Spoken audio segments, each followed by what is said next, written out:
Hey, here I am. Today, chapter 5. I'm not sure if it's my longest chapter, but I know it's 13 pages.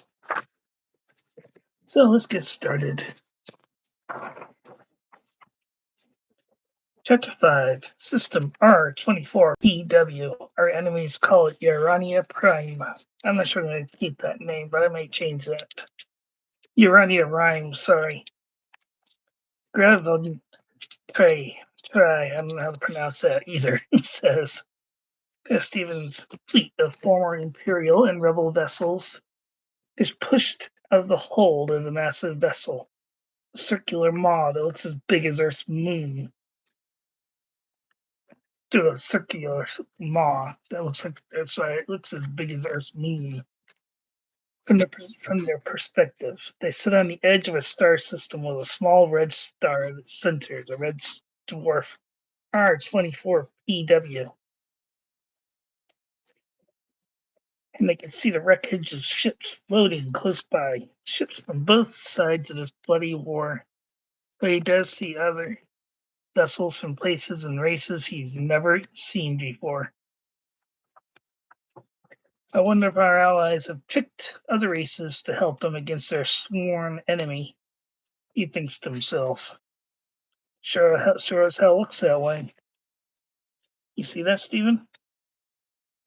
Hannah asks, his ear softly. I see it, Hannah. Stephen says, now nodding. Put the fleet to battle stations, Admiral, please. Already on it, Skipper, Hannah says, smiling as more bridge crew rush onto the bridge to fill the vacant seats.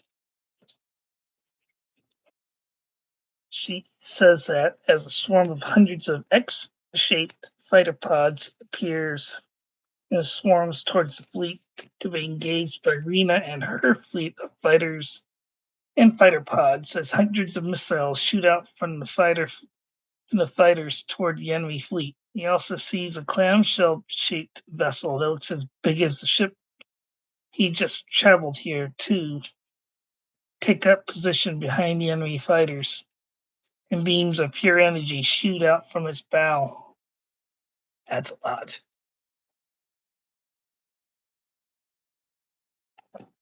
Sorry, thirsty.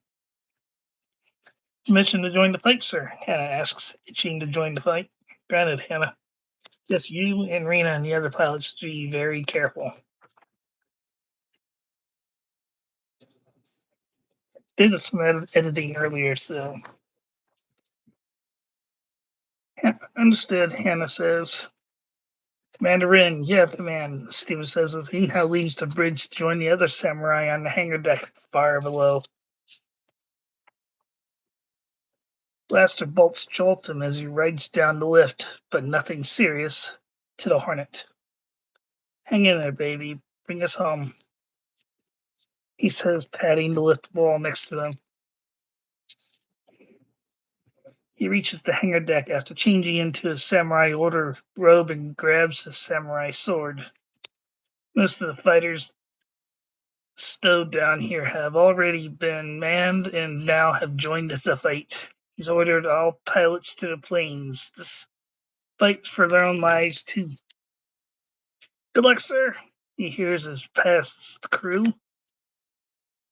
He rushes up into one of the Imperial shuttles and into the hold at the back to join some of his fellow samurai warriors. Julia is in the cockpit with Matuk, prepping the shuttle for liftoff. He sits down behind Julia as she goes over her pre-flight checklist as the shuttle is towed up onto the massive flight deck, followed by 5 others who then activates their cloaking devices.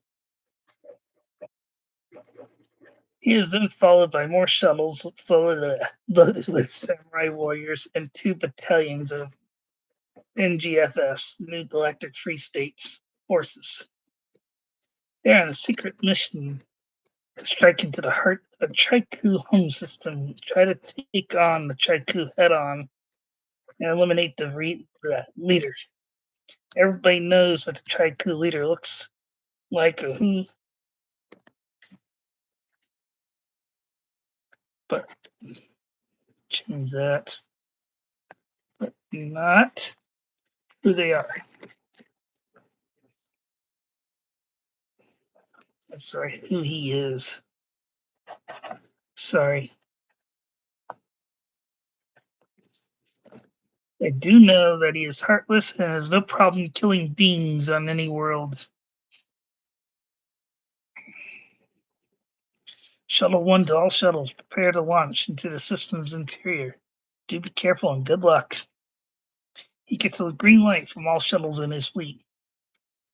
He goes through a debris field, some rocky planetoids, and what looks like a small Pluto-sized rocky world. He sees a diamond-shaped vessel orbiting the large planetoid. He sees a latticework construction platform wrapped around the large planet. He still has 7 more planets to pass before reaching their destination, Urania Rhyme. I think I'm changing that name. I don't like it still. But I don't know. All he knows about the world is that it's a global metropolis like Urania Prime, but he does not. But he does know that the Triku leader leads with a brutal iron fist. Julia, keep us at sublight speed till we reach our destination. You got it, Steven. Yeah, his wife says that she dodges more debris and asteroids in the outer system. Took nods his massive hairy head, knowing that the Triku may have detectors to pick up ships in hyperspace passing through the system, but who knows? They have detected. They may have. Sorry, pick up ships using cloaking devices. All right, excuse me.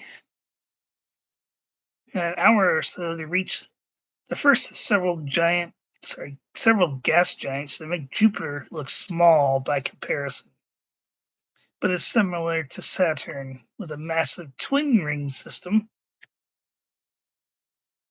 reminiscent of Saturn, just one extra ring.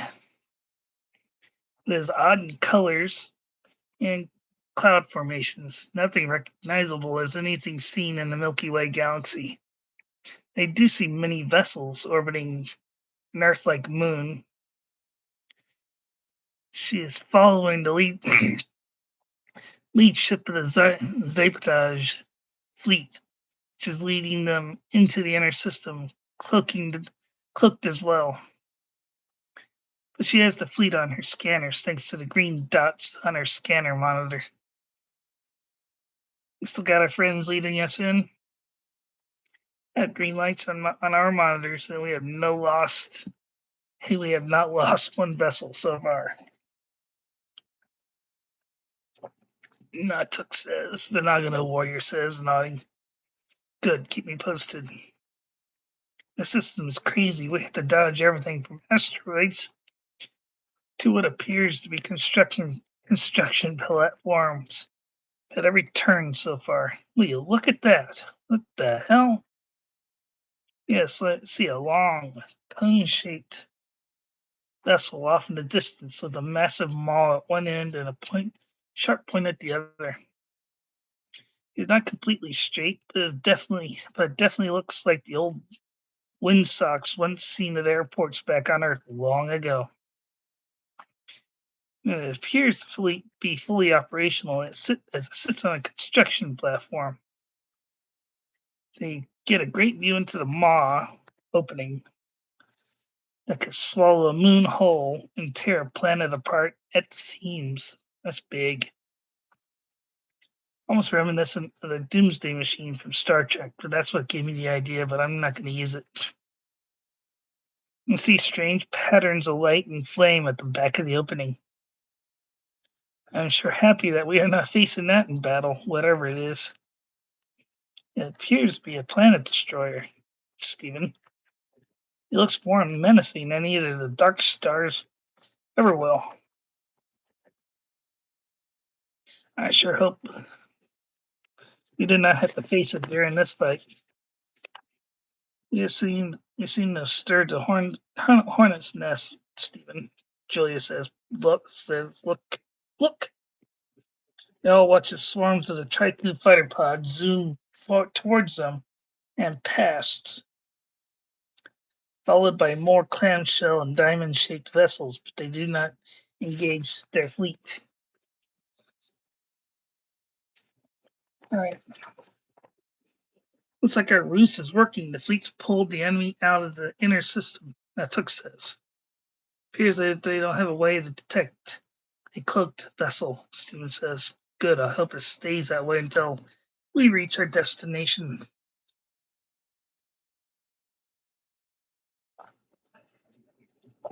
So being thirsty. All weapons are fully charged and ready for a fight if need be. Good. Julia, maybe I should take over from here for you. I understand, Julia says, nodding. As she rose to her feet and relinquished her seat to him, Stephen took her place and strapped himself in as she took her seat behind him. Thankfully, Stephen has 4 squadrons of tri-wings, the older but improved T-wings, and U-wings, all cloaked, mixed in with the cloaked shuttles. Stephen has Rena commanding his flight of escorts. At the same time, Hannah commands the fighter fleet, defending the rest of the fleet. He also has several swarms of the sabotage fighter pods among the fleet, all cloaked as well. Stephen gets updates on the battle in the outer system as his fleet and that of their allies now engaged with Triku fleets. And with better luck than they did the first time, his fleet engaged the enemy. No losses to his forces, but the losses are heavy for the enemy. They have nothing that can stop their missiles, whereas their blaster bolts do have some effect. The missiles do the work. They make it through a dense field of asteroids and construction platforms, and swarms of fighters and enemy vessels, unchallenged, to pass 2 more massive Beta Geisel-sized gas giants and are on an Earth-sized water-type world. It's surrounded by 2 large moons and a fleet of vessels. But as some clouds clear on the ocean-covered world, he sees some small land masses. They are massed along the equator in a pole-to-pole orientation. He then notes a pole-to-pole, thin, wispy ring around the planet. Next stop is our destination, Admiral Spears. Thank you, Master. We're almost to our final destination. Here's everyone in a whole cheer, raring for a fight after so long cooped up. They've been on there for a while.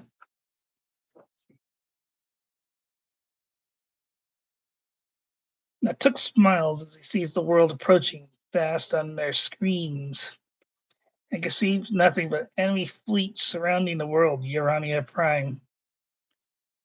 Steven starts slowing down as he nears global metropolis, but keep their clicking devices activated as the rest of his little fleet do likewise. He takes note of his actions. All right. Next page. The world zooms in fast as they approach, and they can see a massive clamshell-shaped clamshell vessel parked in the middle of enormous enemy vessels. He slows to a combat-ready posture with his folding wings deployed downward. Sorry.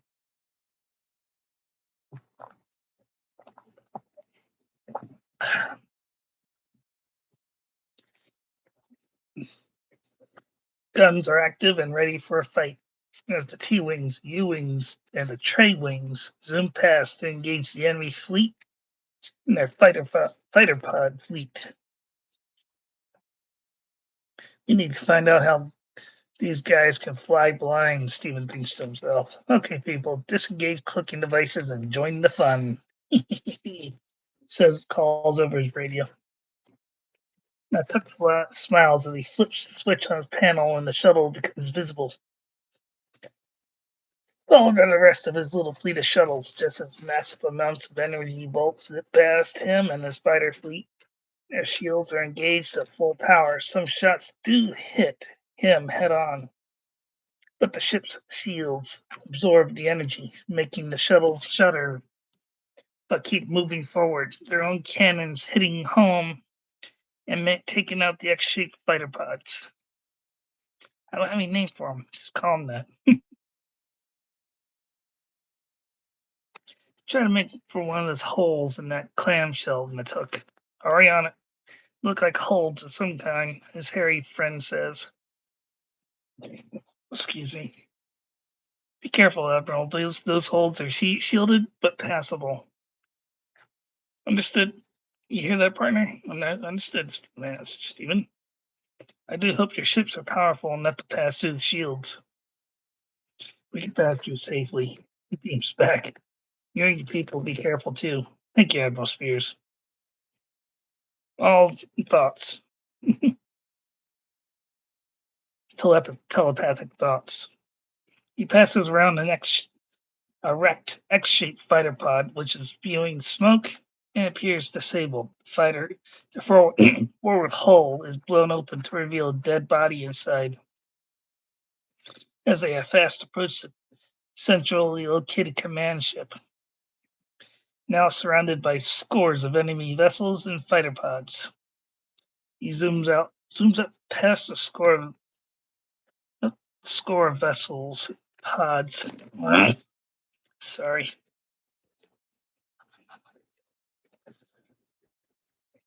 He zooms up past the score of vessels and pods forward along the hull of the vessel to pass through an opening into a vacated hangar bay, followed on his heels by the rest of the fleet of shuttles. Run, run, run! He calls out as he hits the rear hatch controls on his panel. Okay. He runs out on the heels of his companions with Julia and Natook on his heels as they all draw their weapons. They see a large group of familiar-looking beings approaching them from a side chamber. Swords are deployed. Is it just me, or are we facing the same race Emperor Sklivanov hails from? Julia asks as she approaches the figures. I sure do, Stephen says, nodding. How is this possible? Unknown, but we'll find out what we're facing. The depiction we saw back in their homeworld is cute. These beings look similar to what we called Emperor Sklivanov in our galaxy. Stephen beams to his new ally. We have no idea where his race comes from. They're not from our great spiral. His ally beams. Wow. Come from another galaxy then. Correct. Let's move, people, he says aloud. Stephen leads his own warriors into the fray against the Triku horde, and in moments all enemy troops are down and dead as the armed troops behind them cover their backs with their blaster rifles, blaster machine pistols, and blaster cannons. Blaster pistols, not blaster cannons. With the loss of no warriors or soldiers. Stephen lifts one of the enemy hilts and sees how light it is compared to his own hilt. He clips it to his own utility belt. Any wounded or dead? He asks everyone around him. None, master, Julia says as he looks at her companions and the soldiers surrounding them for protection. Shall we move on? Their new ally asks aloud.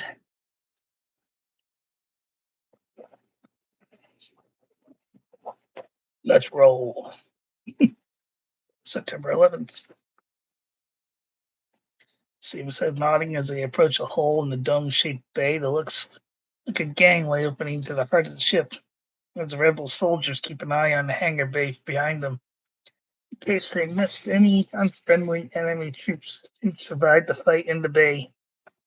Some of Stephen's own warriors for the rear guard.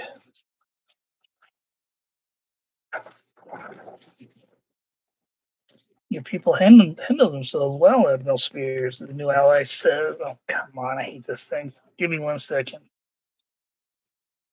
As it goes. Says as they advance along a long half moon rounded corridor. The only light came from the floor beneath them. Thank you, Master. So do yours. Or mind you, my companions were a bit rusty after 20 plus years of inactivity. But the rust is flaking away thanks to the need to fight once more. Only my wife Julia and I are the youngest of our order so far.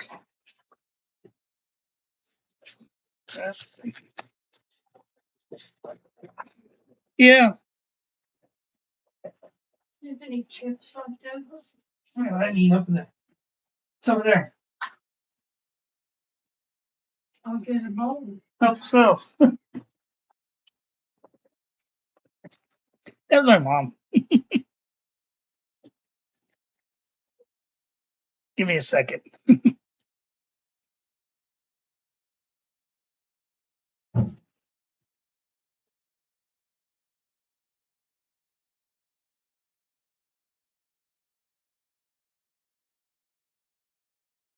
I'm gonna take a little break anyway.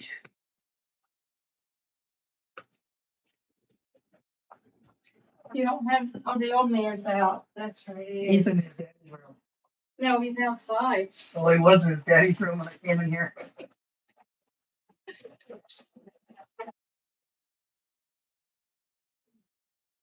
And uses the thing. I should take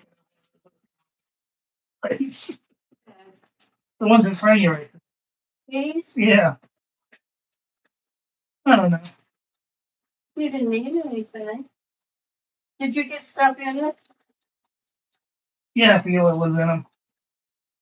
You sure it's out? Yep, that's empty. Okay. I'm gonna do it. Haven't get me until dinner time. Yeah. Lay it sideways so it stays shut. No worries. Thank you. Thank you. You're welcome. You can leave it open a little bit. Thanks. That was my mom.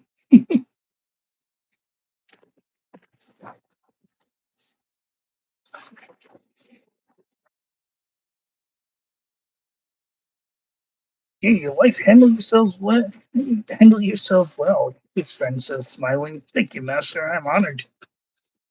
As Stephen says, they stop at a bend in the long corridor and bows. Our mother, who is among our group, was once one of us, but she was seduced by the dark arts and became a dark ninja. But shortly before we took on the Emperor, my wife's sister and I were able to help her revert to her samurai ways and help us defeat the Emperor. He had a bad case of decapitatus headus. I got right that in there.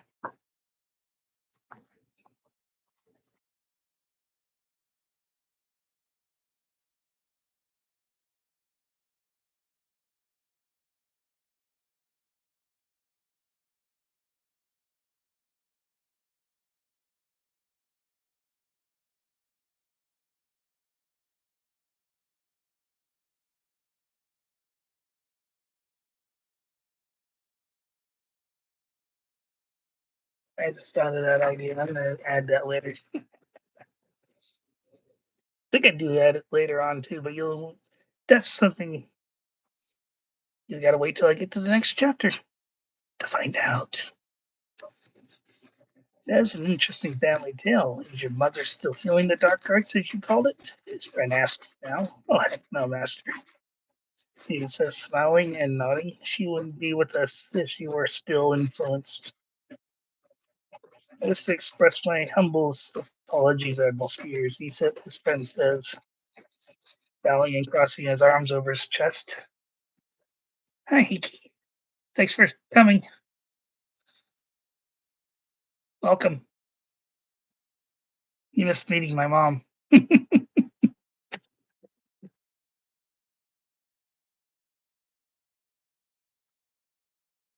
Oh, hi. Oh, heck no, Master. Steven says, smiling and nodding. She wouldn't be with us if she were still influenced.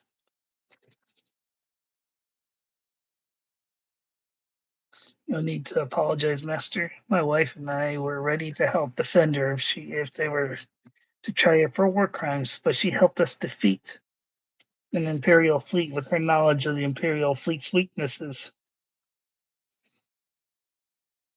And all thoughts of that were dropped. Who's the brave warrior you speak of? I am that warrior, Princess Erwina says, smiling as she steps up next to Stephen now. I have changed one little thing.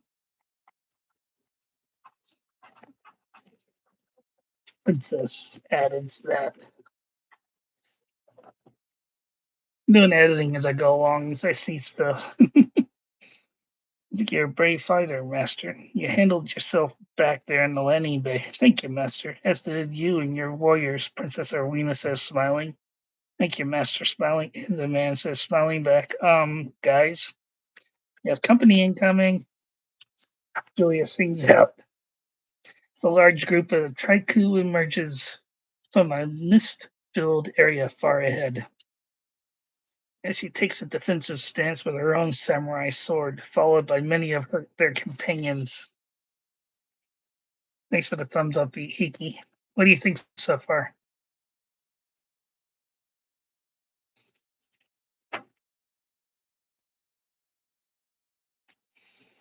Do you like it?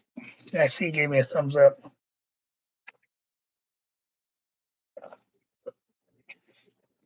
I started a little early, I'm sorry. Only 6 pages after this to read.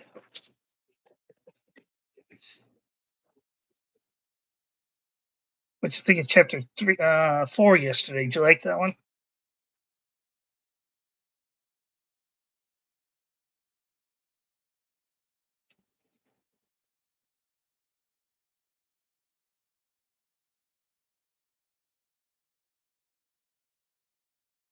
Okay, I take a little break.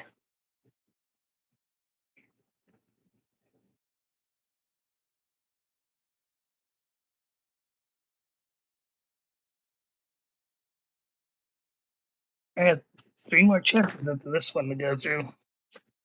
Shortest one's only 2 pages long. That's the last chapter of the book. Oh, but trust me, it gets more interesting to go as I go. I'm gonna tell you what's gonna. I think I did mention I'd bring an old friend back from my previous books.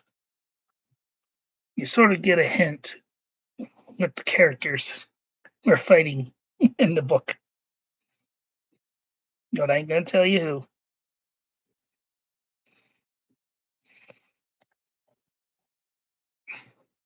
All right. Thank you, Master. As you and your warriors. No, sorry. Let's get to work, friends, Steven says as he rejoins the fight with his wife.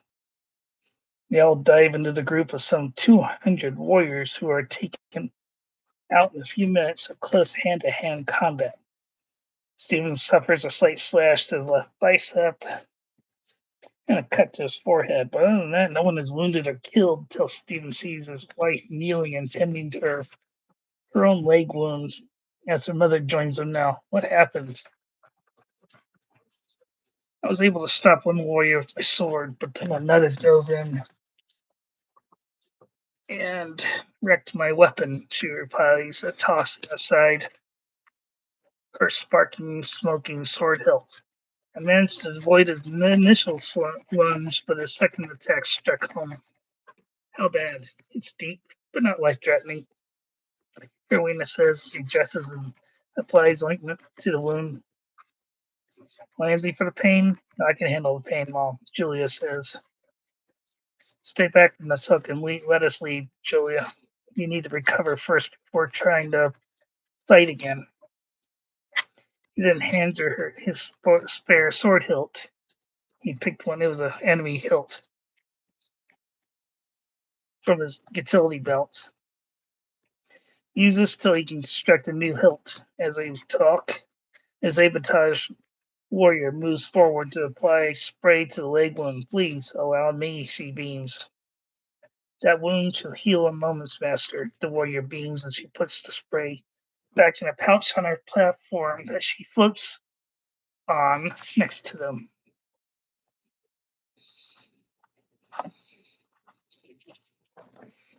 In her own life support gear, surrounded by her race's life-giving liquid.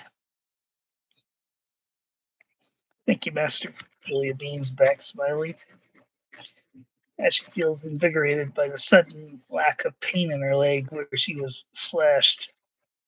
I think I'll hang back and protect the rear guard for now, but the pain is fading quickly, she says aloud. Just stay back. We'll be fine at the floor of the battle, beloved.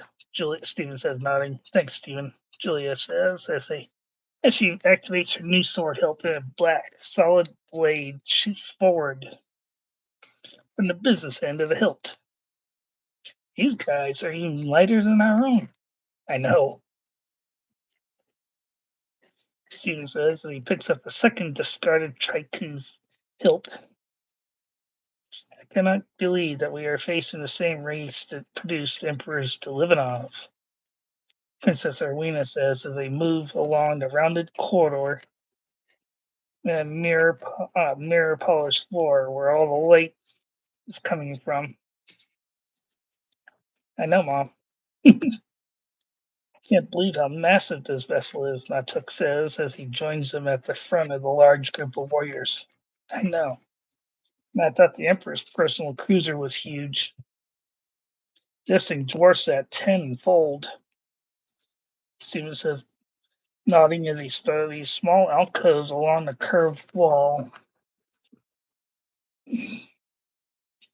But sees nothing. But a blank wall. We've seen many of the enemy appear from out of nowhere. Okay, every time we pass one of these, I want a team to investigate what they're for. I think we're facing new alien tech to us. They're alien to us too, Master Spears. Stephen walks up to one of the semicircular wall indentations, touches it, and nearly falls through. Then he's grabbed by Julia and Von Trey, who pulls him back into the area. He does get his head through the wall to see a sea of stars so alien to him. But he sees more of these Triku warriors floating. You're welcome, my friend. Floating in the void beyond. I have no idea what I just saw, but we are facing more warriors, he says as he regains his footing. I think we'll need more warriors to take out this vessel. Understood, Von Trey says, nodding. He closes his eyes, and suddenly a couple hundred more warriors appear from thin air. What do you think? You like it?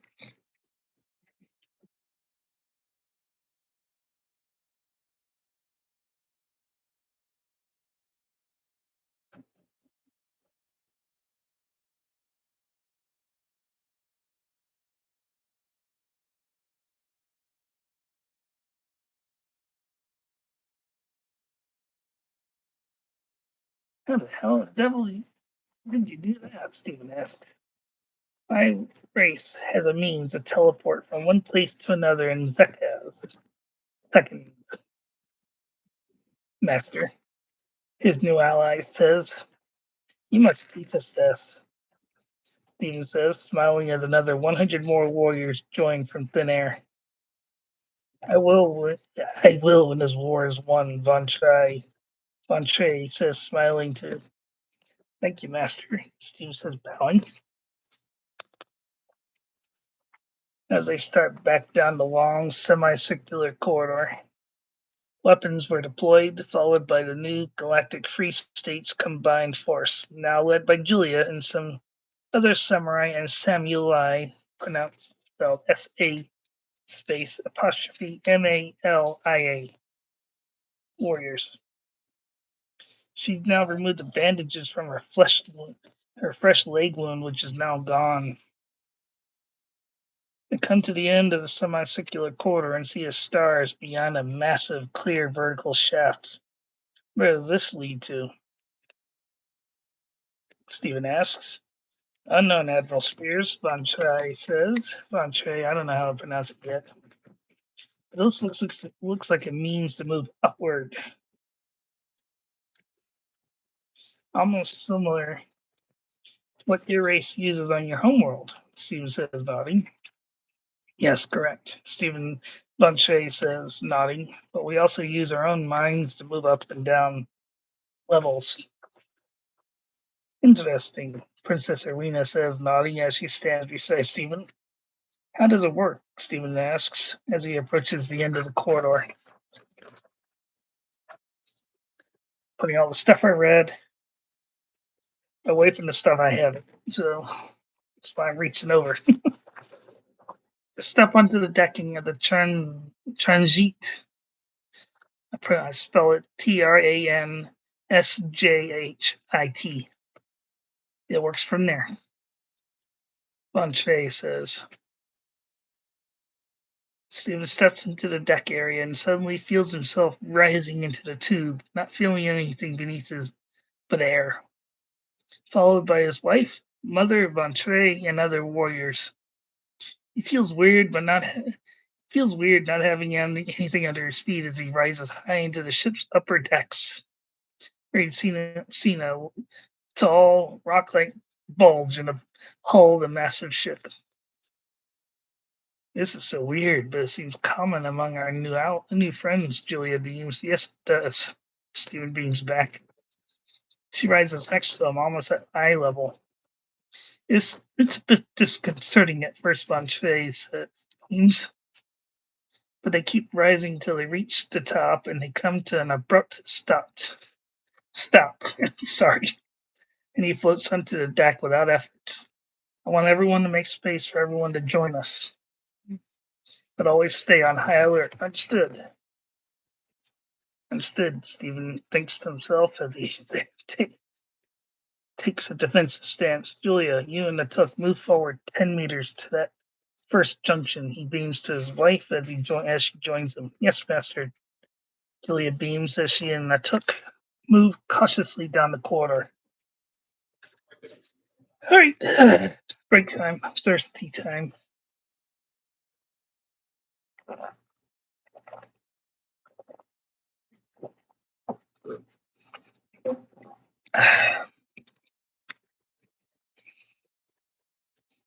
Okay. Got 4 more pages. I'd say a little break.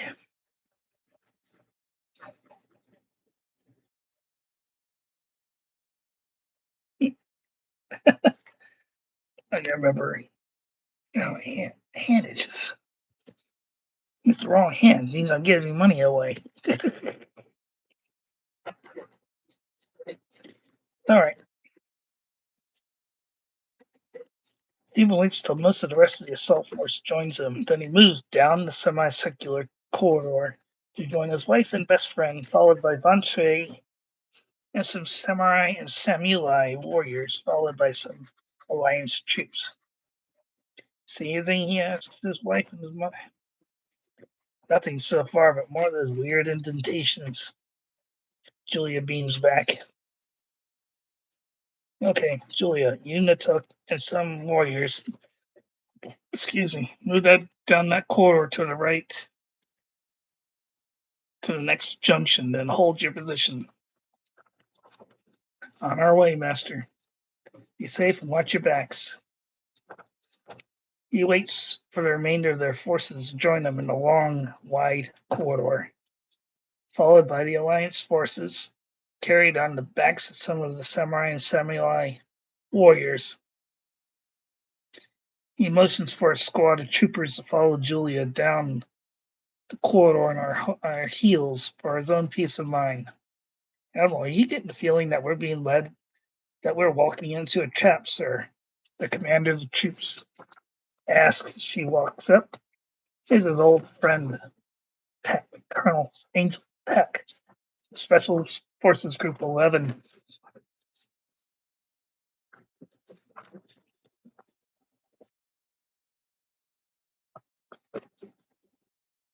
Hmm.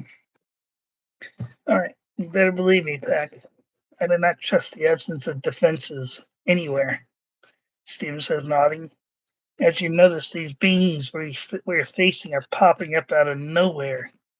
I want you and your troops, to always remain close to my people and those of our allies. Understood? Yes, sir. Glad that you and your people are with us, Colonel. But you're way out of your league facing these Triku warriors with just blasters. I understand, Stephen. But I felt compelled to stand by your side in this fight, sir. We've been through a lot together. Thank you, Angel. Yeah, too late. Stephen says as he switches his sword to his left hand and reaches out to shake Special Forces Commander's hand and smiles. Once we reach our last target, please hang back with your people and protect our rear as much as possible. Understood? You got it, sir, Angel says, nodding as she shakes his offered hand. I see you wear new body armor. It was developed in the weeks after the war ended, Stephen. You can deflect most blaster shots and deflect even a samurai sword strike. Plus, it also flexes at the joint points in the wearer's body. Nice. It looks similar to Imperial Trooper armor. It's similar to what the Imperial Troopers wore, but we developed it from the same armor. But it has been updated since the war. Good. Glad to see the former Imperial and RO and I are working together now. Yes, we are, sir. Some of my own troops are former Imperial. Glad to have you on my side, Angel. You're a scary fighter from both sides of the war. I lead from the front, sir, as do you too, sir. I'm glad to send. If I send a pilot out to die, I cannot let them die while fighting from behind a desk. Steven says. That's why other commanders respect you, Imperial and Rebel alike. And that is why Admirals Baxter and Rigo are also respected as well. They fight alongside their pilots too. Stephen, we need backup up here right now. His wife beams in his mind. We've got company. Tuk calls out rather loudly in his mind too. On our way. Everyone around them heard their call for help and started rushing down the corridor to join their companions who were engaged in close quarters combat with more Triku warriors. His own people were holding their own, but Stephen dives into the fight, cutting through the enemy warriors with ease. How's it going here? We were engaged without warning from on all sides, but we had them beaten quickly. Any casualties? 10 wounded troopers, non-life threatening, no losses among our warriors. You and the rest stay back. I'll lead from here. Understood? Understood. Natuk says, tending to a wounded soldier's shoulder. I'm sorry, that's a beams. Sorry. I'm not using all the who says what all the time. Sorry. I think it sounds weird saying that. Thank you, sir. The soldier says as the wound is cleaned and dressed. Natuk pats her on a good shoulder, then helps this trooper to her feet, hands her blaster rifle back. Forget it. Doing fine. It's work, Natuk says, nodding, giving praise that he usually never gives, even in the heat of battle. Who then falls back with the rest of the troops she is fighting alongside. It's another squad of troops joins them, along with more samurai and samulai. warriors. Then the rest of the samurai and their own new allies joined them as they moved down the long, well-lit, semicircular corridor. That trooper, though young, held her ground against 10 of these fanatics. Natuk says at the girl's back, and all she had was her blaster rifle. Since the end of the fighting, the rebel RONI,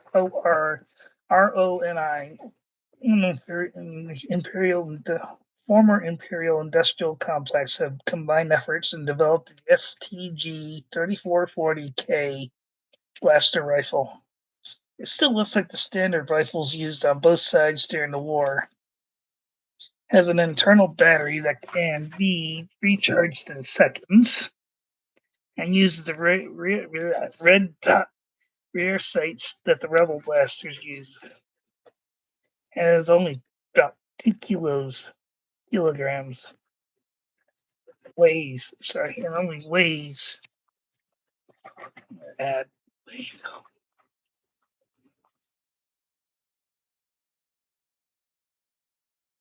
It weighs about 2 kilos,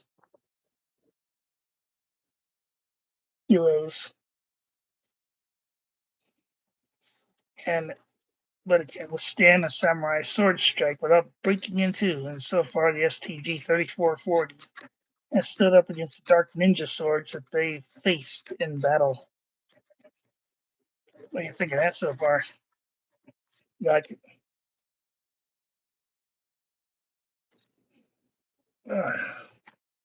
I'm almost done. I only got one more page after this one. All right, let me keep on going. I'm just about done. Stephen leads the small warriors down the long corridor, followed by a squad of troops, and then the rest of the assault force. Huge as it is now, 700 strong, and not a single loss in battle. Wounds, yes, but nothing more. He stops and drops to one knee at another junction, but both ends end in force fields, but not far down them. I guess we keep going straight ahead, he mutters to himself. I think we're being led along, Stephen, Peck says as they move along. So do I, Peck.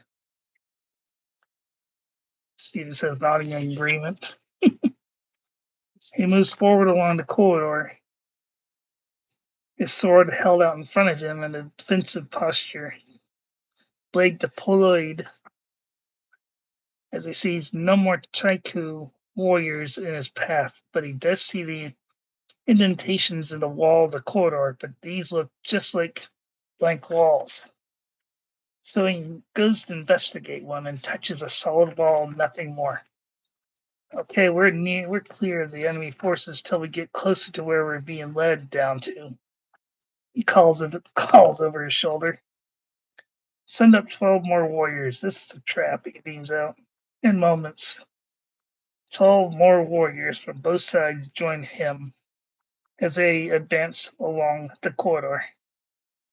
Ahead, he can make out a large chamber beyond a large portal, but it is blocked by some force field and a couple hundred warriors. It's a lot of troops.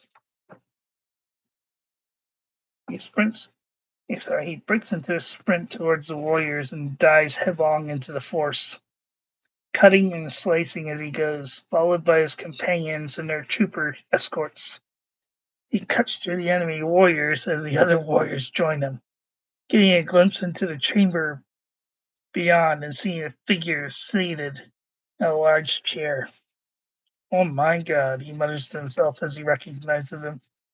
But he's too busy to send out what he sees to his mind linked with the other warriors. Admiral, isn't it? Peck says as he fends off a blow from an enemy warrior with a rifle. I do believe so, Colonel, but right now let's worry about our own situation here, Stephen says, nodding. But he's joined by the vast majority of the warrior force and the rest of the troops.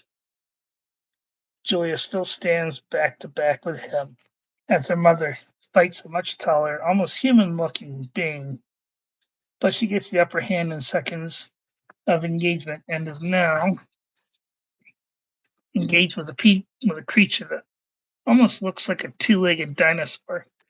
Triceratops species, to be exact.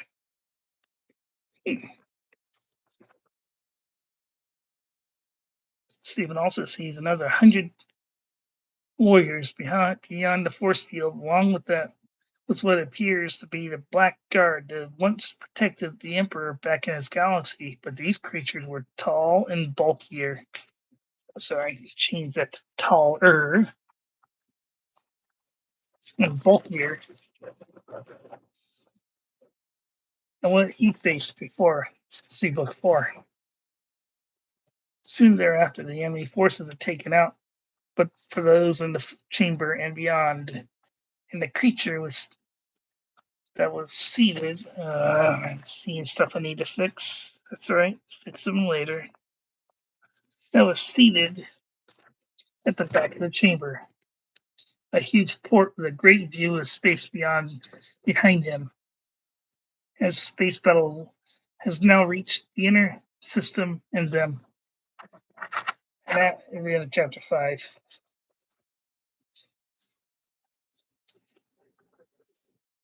You guess who the person that's seated in the chair is? I'm gonna give you a hint. I told you guys before. He's an old friend, but that's all I'm gonna say. He's not a friend, but you'll find out soon in the next chapter. But can you guess who the person is seated in the chair?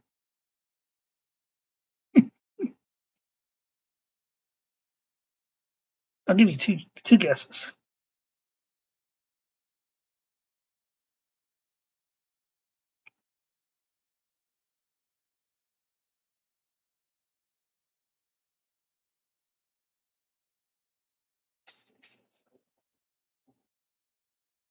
Uh,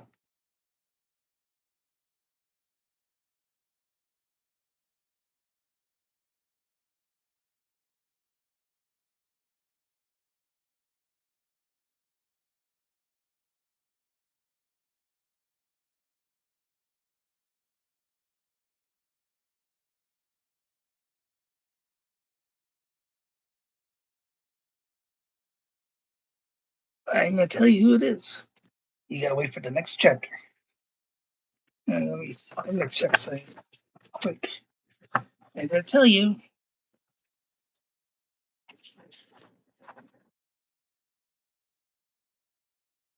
Yeah, it's in this chapter, next chapter, but I ain't gonna tell you who he is.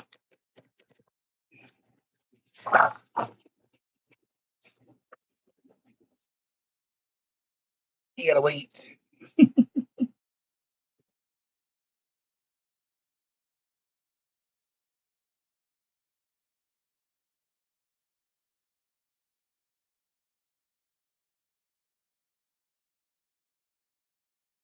But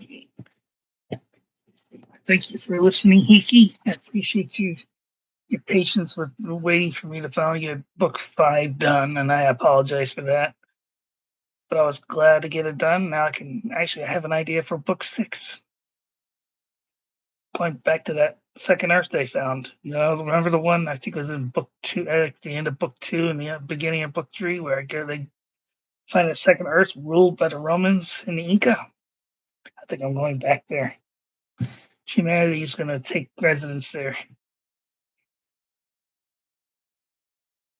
I'm thinking about that.